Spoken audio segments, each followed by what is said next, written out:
Hello everyone, this is Meina, your crypto friend.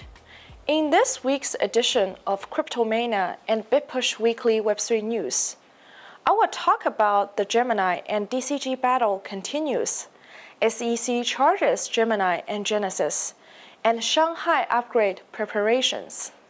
Tune in for the latest updates on these developments in crypto.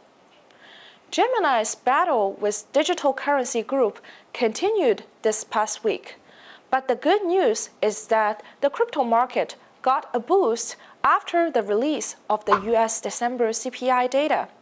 Inflation slowed to 6.5% in December from 7.1%, according to the Bureau of Labor Statistics. The cooling of inflation means that the Federal Reserve may continue to slow down interest rate hikes at the next meeting, which is a good thing for risky assets.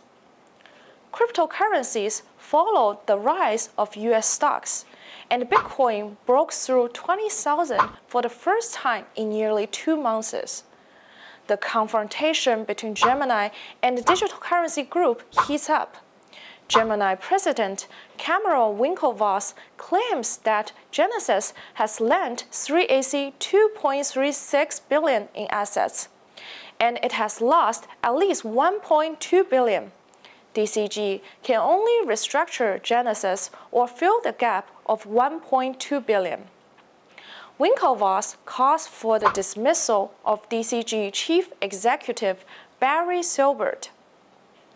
Citing people familiar with the matter, the Financial Times reported that Genesis owed creditors more than $3 billion, leading DCG to consider selling some of its venture portfolio assets to raise funds.